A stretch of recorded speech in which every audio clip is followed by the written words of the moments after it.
all together draw our attention inside ourselves towards our spiritual being, towards our heart, and also on the top of our head towards Sahasrara, where we've got our yoga, the union with the all-pervading power. And we can go beyond our thoughts, beyond everything, and we can go into meditation together and experience this state, which is very nourishing, which is very enjoyable, so much that we wouldn't want to leave it. So I hope we will be able to experience that all together tonight. And for that, we need to be connected, even though online, but we need to be all together with our attention. So we just need to dedicate some time fully, and we will start with meditation, and then we will watch a short fragment of Shri Mataji's speech, and afterwards we will again meditate a little bit. So if you have prepared foot soak, you can have foot soak. We can start with foot soak actually. If you haven't, don't worry about it, because you can do it after the program as well. So we will meditate together, and then after the program, you can do it, just 10 minutes, and that's all. It's very important to do foot soak every day. So please do it. So if you are all ready now, we can all together raise our Kundalini slowly and do Bandhan. Let's do it together. Let's put full attention on this movement. We do it with our hands, but our attention is very important. So while raising our left hand and rotating right hand around it, we put our full attention on the hand, left hand, which is raising, and our attention goes up as well. So this is how we helping this process of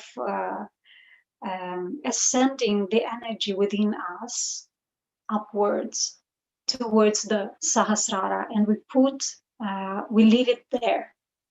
So let's do it. When we do it properly, we can feel vibrations directly. The cool wind, cool breeze, we can feel it directly in our hands and on top of our head. So let's start and do it together slowly with full attention.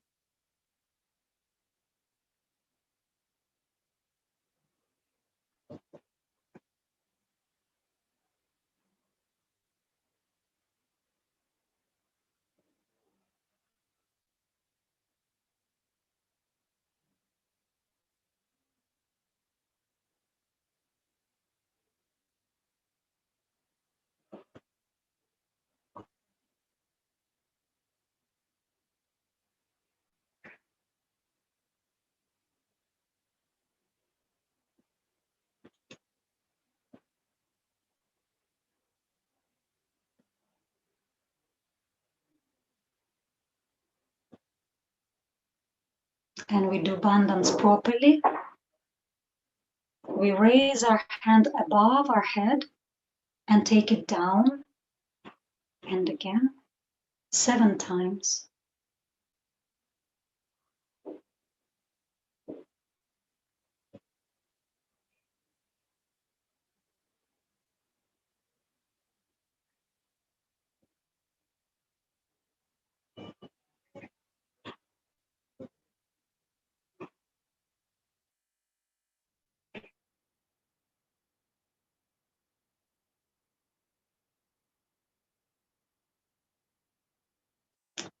Let's open our hands on our knees, put it like this.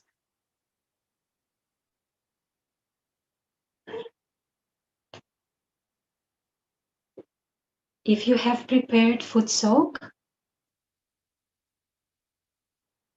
then you can put your feet in the foot soak now.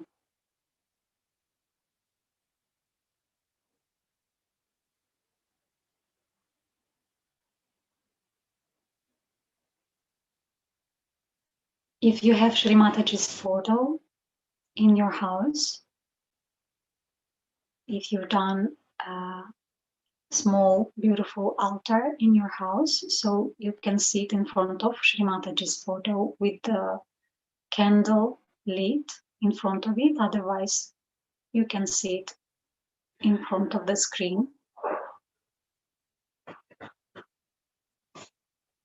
And we can watch Shri Mataji's photo for a while.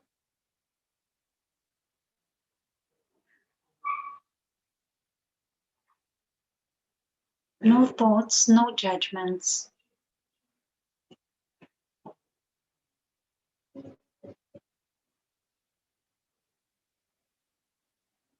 Just imbibing the vibrations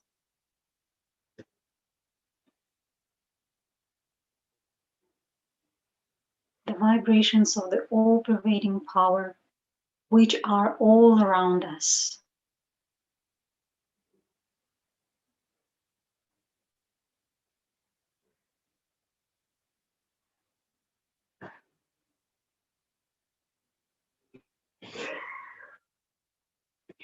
Now let's raise our Kundalini with the right hand at the base of the spine in front, slowly raising the energy upwards,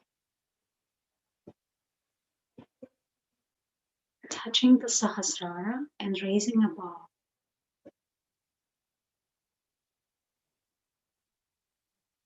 Let's do it 2 more times.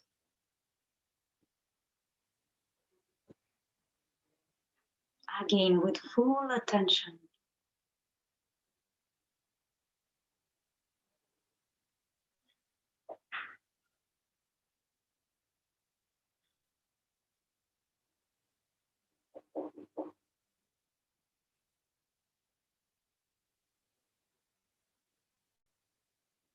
Let your Mother Kundalini work within you, ascend within you. Let more and more threads of the Kundalini energy rise within us.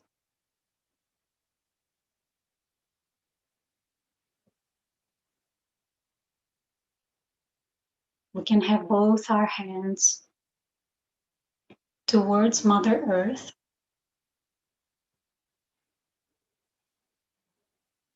If you sit on the floor, you can put both the hands on the ground. Otherwise, just let them hang towards the ground. And here we ask Mother Earth, please cleanse us. Please take away all the impure, all the obstacles within our subtle system.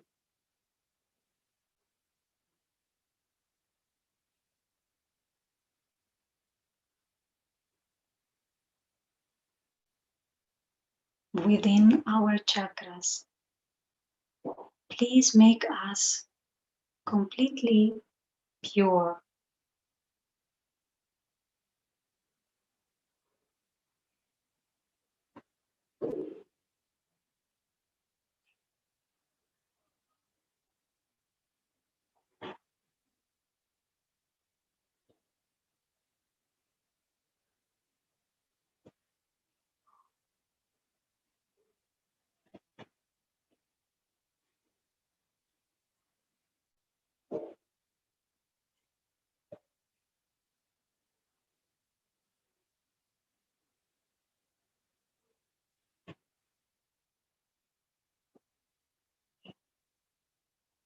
Now let's put our left hand on the knee while the right hand is hanging towards the ground.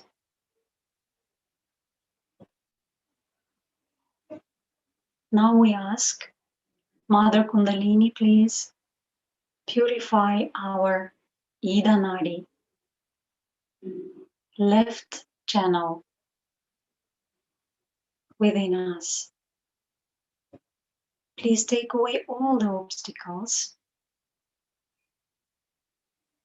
all the impurity in the Ida Nadi, in the left channel.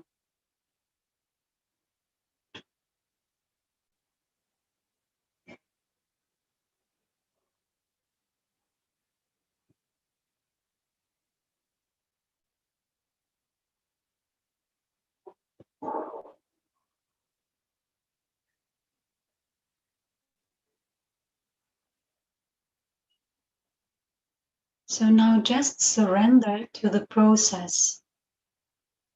Whether you feel or not feel anything, it is working. It is a living process within us. And Mother Kundalini is working within us. So we don't need to do anything. Just put our attention inside us and have pure desire to become pure, to become whole.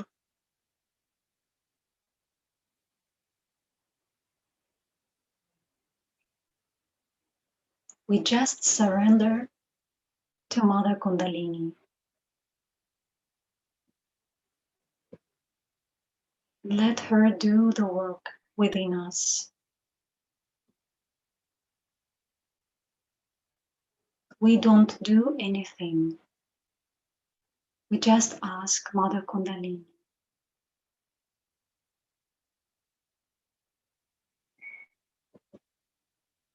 to do the work within us.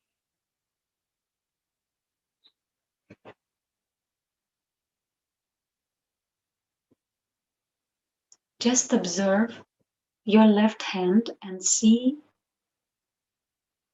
whether you can feel coolness or warmth. If you feel coolness, it means balance. If you still feel warmth, then you need some more time.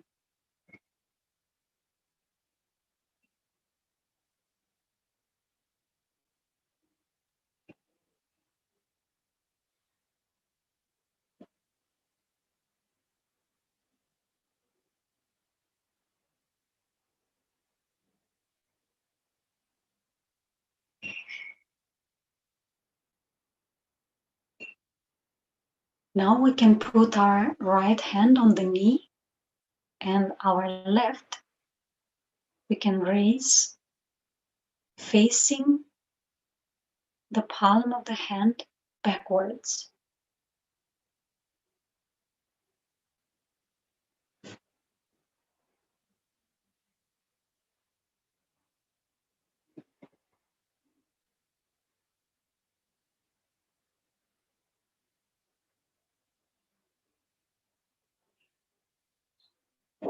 And we ask Mother Kundalini to cleanse our Pingala Nadi,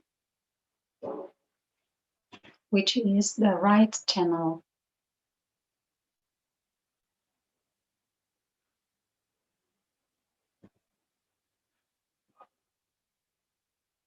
To balance all our activities,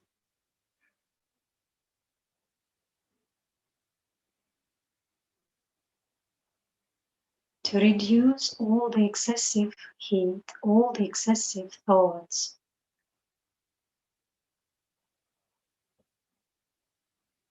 Everything which is excessive in our right channel.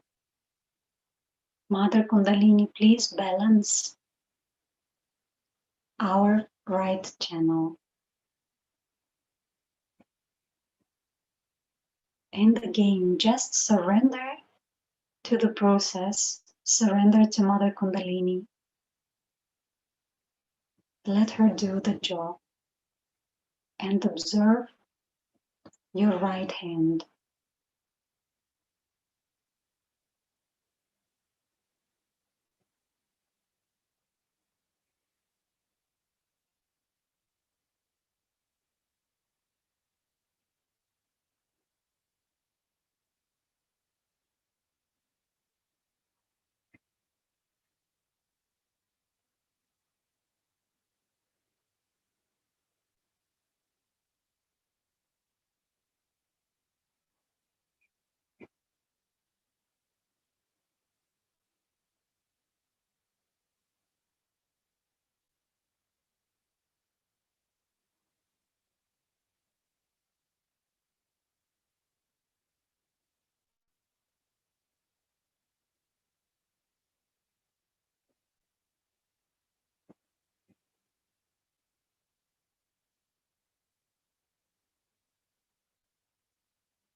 Now we put the left hand on the knee.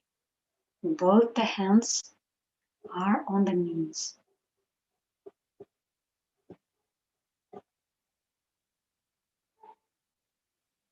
And our attention goes to the central channel, Sushumna Nadi.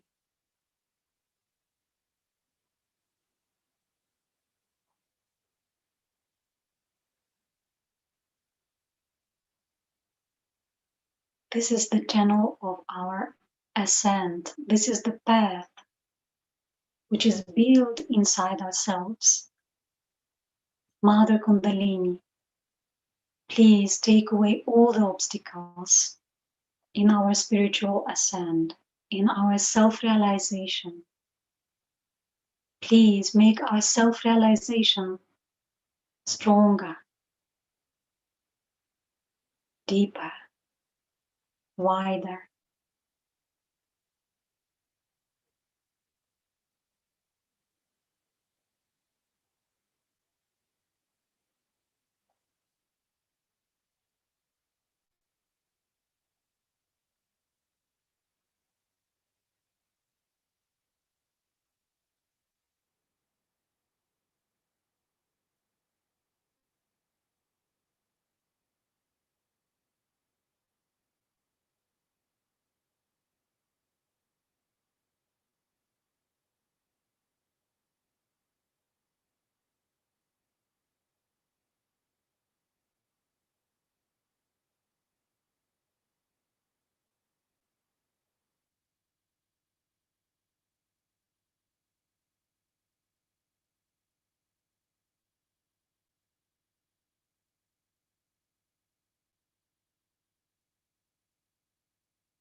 Now we can put our hand on the forehead, and here we can say, Mother, I forgive.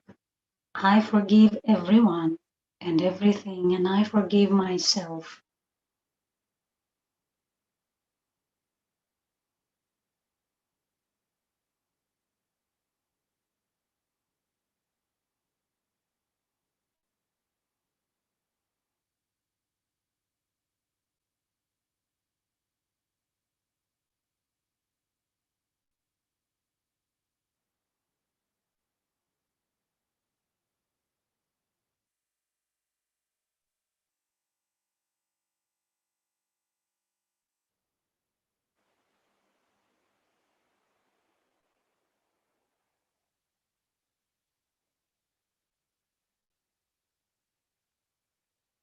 Let both the hands rest on the knees.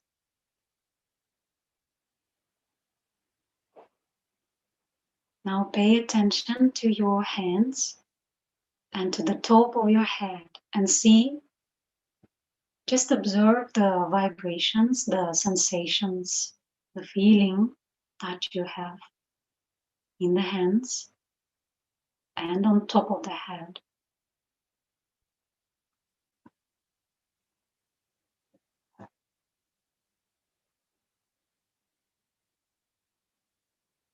Just observe, just notice. If you feel coolness, it means it is balanced.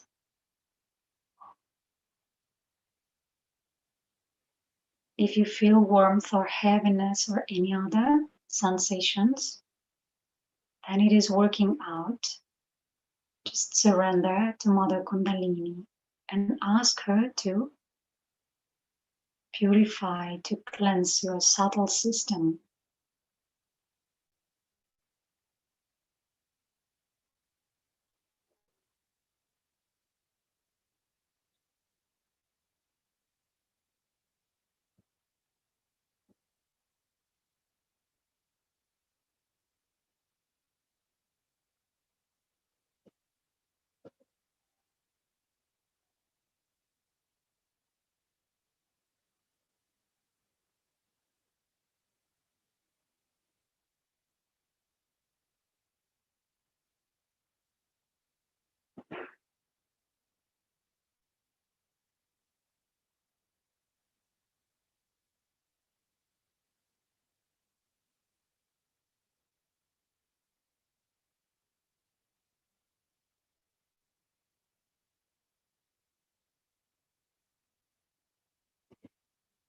Now, those of you who are doing foot soak, you can wash off your feet and throw the water.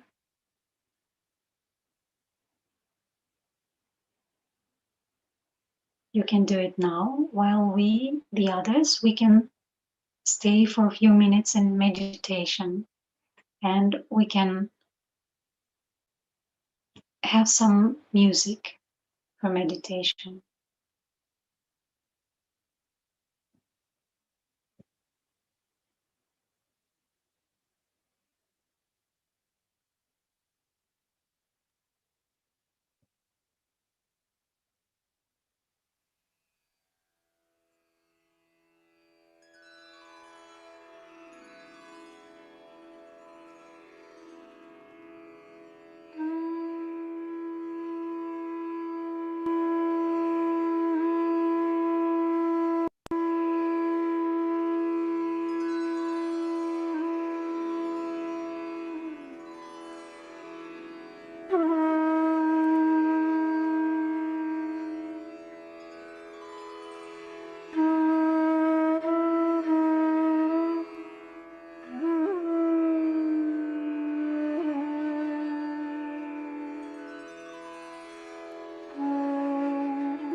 Now we can still continue staying in the meditative state while watching Shri Mataji's speech, or it's a fragment from public program where Shri Mataji speaks about innocence, the power of innocence within us. Now the thing we have to know that as the Kundalini ascends, we also start getting powers. The first power is that of innocence. Innocence has a power above all other powers. It's the most powerful thing. But in the human beings, it takes time for innocence to be awakened in the full way. It takes time. As a child, they have the innocence. And in childhood, if they get their awakening, that's the best thing that can happen to human beings, that in childhood only they get the realization. But as soon as you start growing, your attention starts going either to the left or to the right. You start indulging into all kinds of things as far as your sex is concerned, as far as your seeking is concerned, and you then jump on to some sort of a wrong thing which you should not have done. And that's how the first center gets lost. An innocent person is looked after by angels. Such a person has no fear of anything. He is not bothered. He is never violent. He is never hasty. He is never in a temper. He is so peaceful, and he knows that what he is doing is the right thing. Such a person stands by righteousness. Like you can see in the life of Christ, is a very good example. That very Mary Magdalene was stoned by people. He stood up and he said, among you who has done no sin can throw the stone at her. Actually, Christ had nothing to do with a prostitute. He had no relationship of any kind with her. She is a prostitute and he is the Son of God. But at that time he did feel that she has a right to exist, because those who are stoning her are the people who have committed also sins. Only she is a person who is exposed, and he stood by her. And that is what happens to a person who is innocent. He is fearless. He has no fear of anything, because he knows that he stands on truth and on innocence. Such a person also has a capacity to bear up lots of nonsense, to laugh at lots of tortures and troubles people bestow upon him. And the greatest thing of innocence is that it gives you discretion. Such a person is immensely discreet. He is so wise.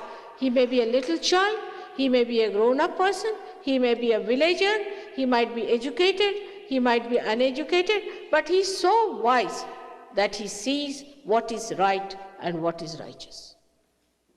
And this is the greatest quality of an innocent person, that he is very discreet about everything. His discretion is just like a straightforward hit. He doesn't have to think, he doesn't have to bother. Whatever he decides is absolute discreet, and he doesn't have to have choices. He doesn't go on choosing people. He doesn't go on choosing things. He said, this is the thing, finished. So such a person becomes absolutely dynamic, because he doesn't waste any energy. He doesn't waste his brains. He doesn't waste his arguments with anyone. If he thinks a person is worth arguing, he'll argue, otherwise he'll say, all right, you are clever, go ahead. This is the understanding of a person who is completely discreet. Like there was a very big joke about it, that there was a man who was going up the road, up the stairs, and another one was coming downstairs. The one who was going up the road was a wise man, and the one who was coming down was not a wise man. So he tried to be aggressive, and he told him that I will not move for you because I don't move for fools. So the other one moved on one side and he said, I do. Meaning I move out for fools. See, but he said, I do, and he moved out. So he has such a discretion how far to go and how far not to go. Now I will give an example how in nature you can find this very easily. See, the root has a little root cap. It's a very, very small, minute thing. You have to see through the microscope. Now this root cap is a wise thing. It goes in the soil. It sees there are some stones, so it goes around the stones. Then it finds there are boulders, it goes around the boulders. It has to find its way, so it's not bothered. You are a boulder? All right, doesn't matter. I'm not going to fight with you. It passes through that, it goes directly to that place where it has to arrive. And when he reaches that place, when he arrives that place, what happens? He finds that he has tied up these boulders around himself to support the whole tree. This is the wisdom of a little bit, small little cell, which is the root end. So you can imagine how much there is wisdom in a little cell like that. And God has given us such a good brain, and if we do not have discretion, we are like people who are blind, who walk without knowing where they have to. So the first power of your innocence is awakened. Innocent man cannot be harmed. Those who try to harm the innocent man are harmed ultimately. They are very severely harmed, and it is amazing sometimes that the harm can be too much, too severe, and that's why the compassion of Christ thought of it, and he said, "Oh God, please forgive them, for they do not know what they are doing." Because it could have been that with the Father who is so wrathful, they would have been all destroyed completely. So the way he said, forgive them. Because I do not want that these people who are ignorant people, who have tortured me like this, should be destroyed. This is the sign of innocence.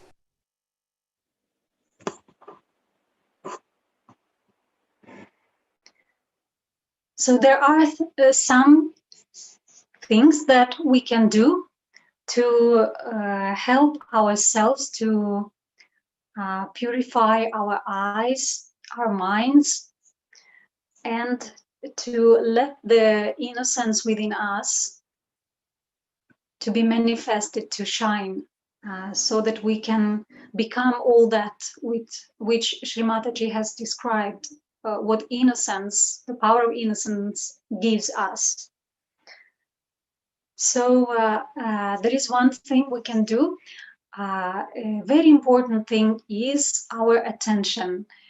When it goes too much outside, when we start looking at people or things and start thinking about it, judging it, then our attention gets disturbed. So what we can do when we go outside and there are people and whatever around us, so we can watch the sky or we can watch the ground. And that is to purify our eyes and our minds.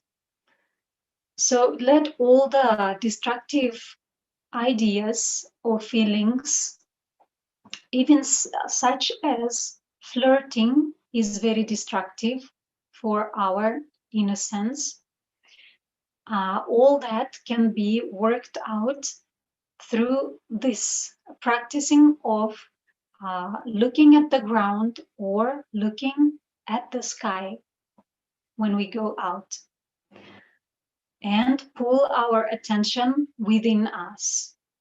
So we are fully aware, we are alert when we are outside, but we don't get involved very much into science, into people, into, not science, but science or people or things, whatever around us. We can just practice, try it out, practice it for a while, for 1 week or even 1 month. Whenever we remember, we can use it. It helps tremendously. And also, when we meditate, we can put attention on our liver, or also it is Svadhisthana on the right side. Svadhisthana and Nabhi chakra, second and third chakras, these which are placed on the stomach, lower part and upper part. They are responsible for such organ as liver, and liver used to be described as the seat of our attention. So on the physical level, we can help our liver to cleanse when we drink a lot of water, good pure water. And especially also if we can put water on the altar, if you have altar at home and you can put a glass or a jar with water for some while, and then you can, for example, in the evening and then in the morning, you can drink this water, which is very good for our Nabhi chakra, for Swadhisthana chakra. Now we can also have a few minutes of meditation, and we can put attention on our liver. So let's again open our hands like this, close our eyes.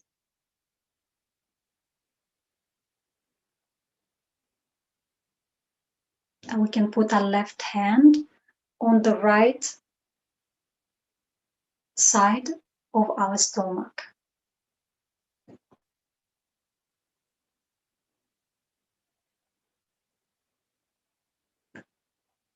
Mother Kundalini, please cleanse and balance our liver,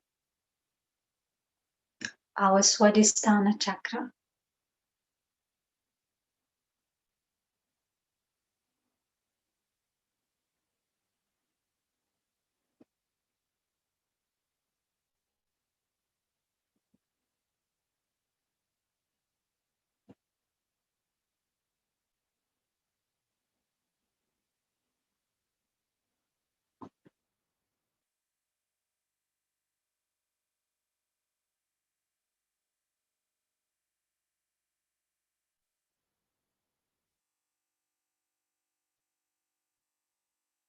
Mother Kundalini, please purify our attention. Please make it whole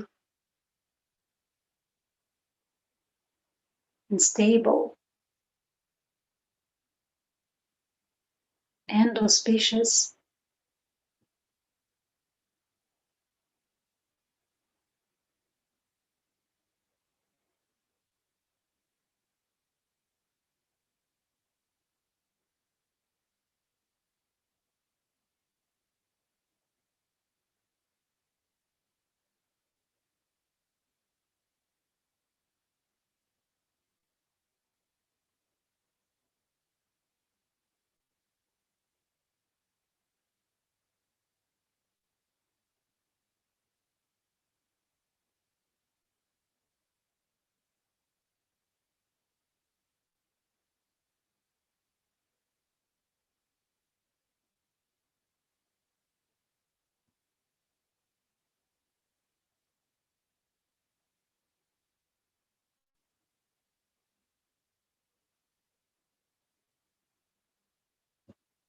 We can put our left hand back on the knee. Both the hands are open.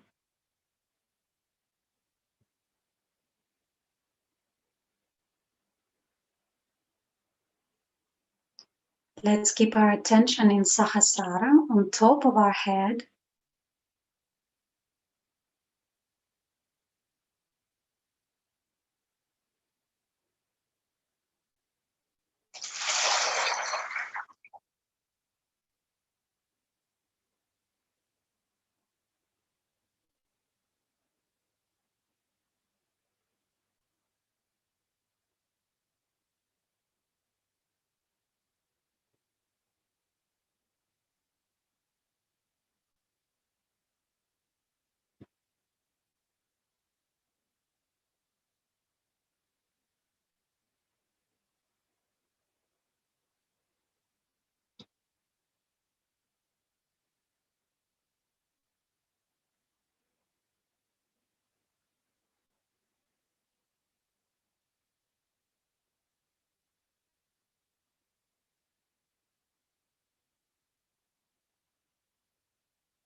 Now we can put both our hands together.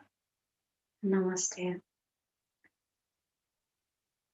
In gratitude to our Mother Kundalini, who works within us day and night, balancing us, cleansing us, putting us right, leading us into meditation. And now we can raise our Kundalini and do the Bandhan again with full attention.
Thank you, everyone. Now we end our program